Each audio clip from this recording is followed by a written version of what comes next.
একেবাৰে কাষৰ পৰা দেখুৱাইছোঁ চাওকচোন কালাৰটো কিমান ধুনীয়া হৈছে আৰু বিৰিয়ানীখিনিও বহুত ধুনীয়া জৰজৰীয়া হৈছে চাওকচোন এটা এটা হৈছে।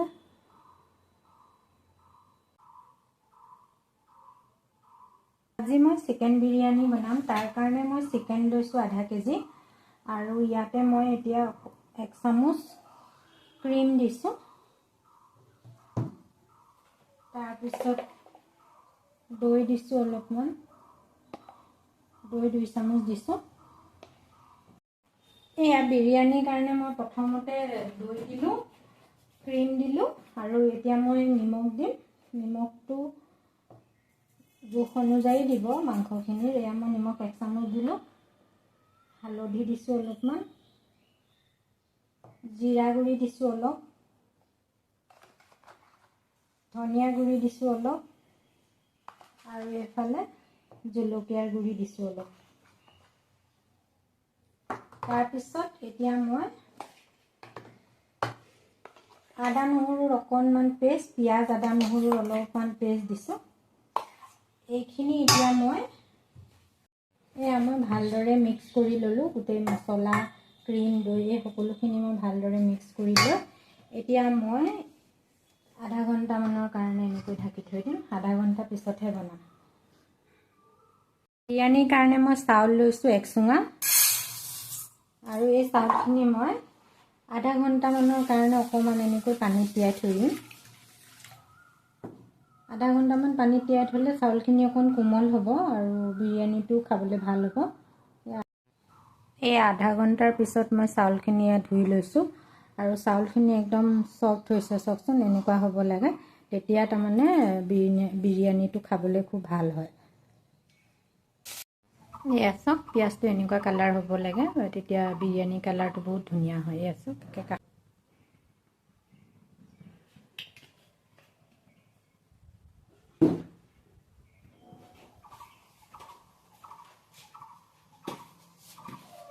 তেল দিলোঁ, তেলখিনি গৰম হ'ল।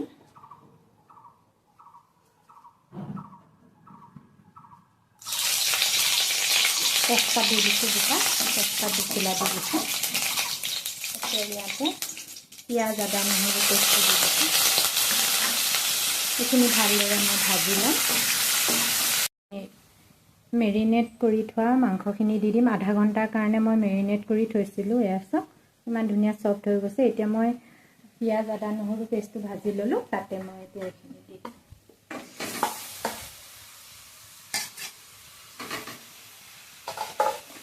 এইখিনি মই ভালদৰে ভাজি ল'ম। সেয়া বিৰিয়ানীৰ কাৰণে মাংসখিনি ফ্ৰাই হৈ গ'ল। এয়া বিৰিয়ানীৰ এতিয়া মই প্ৰেছাৰত লেয়াৰটো বনাম। প্ৰথমতে মই প্ৰেছাৰটোত নালাগিবৰ কাৰণে অকণমান মই ঘিউ দিছোঁ। একেবাৰে প্ৰেছাৰৰ তলত অকণমান ঘিউ দিছোঁ। আপোনালোকে যদি ঘিউ দিব নোখোজে তেনেহ'লে ৰিফাইন দিলেও হ'ব, কিন্তু যিহেতু আমাৰ ঘৰত ৰিফাইন নচলে সেইটো কাৰণে মই অকণমান ঘিউ দিছোঁ। এতিয়া ইয়াতে মই প্ৰথমতে চাউলখিনি দিম।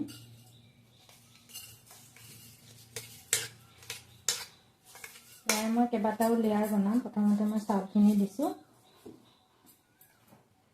তাৰপিছত মই চিকেন দিছোঁ,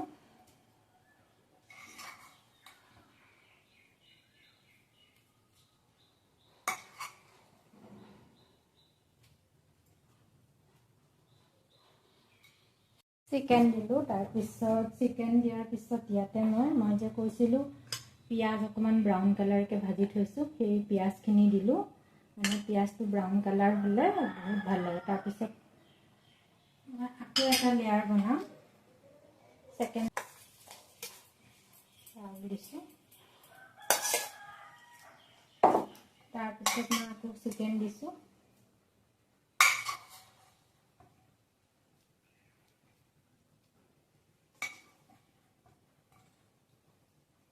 চিকেন দিছোঁ, তাৰপিছত আকৌ মই পিঁয়াজখিনি দিছোঁ,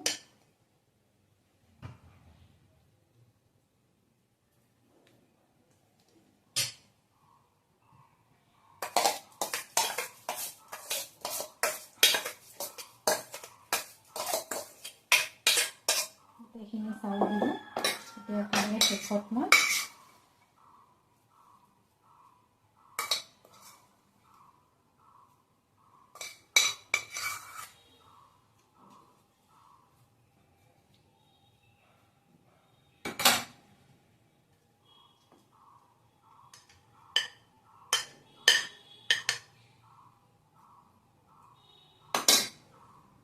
এতিয়া গোটেইখিনি দিয়া হ'ল তাৰপিছত মই যিহেতু মই মাংস ফ্ৰাই কৰোঁতে মেৰিনেট কৰোঁতে নিমখ দিছিলোঁ সেইটো কাৰণে আৰু অলপমান নিমখ দিছোঁ তাৰপিছত একেবাৰে শেষত মই এয়া কেঁচা ধনিয়া পাত আৰু পুদিনাৰ পাত অলপমান দি দিছোঁ গোন্ধটো ভাল আহিবৰ কাৰণে কেঁচা ধনিয়া আৰু পুদিনাৰ পাত দিলে খুবেই ধুনীয়া এটা স্মেল ওলায়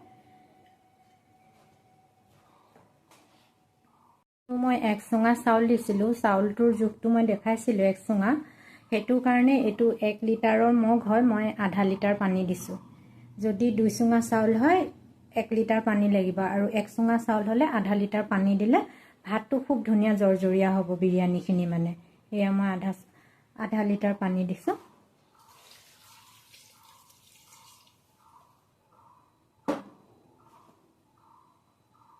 গেছত বহাই দিছোঁ এতিয়া মই এটা চিটি মাৰিম এটা চিটি মাৰিয়ে মই গেছটো অফ কৰি দিম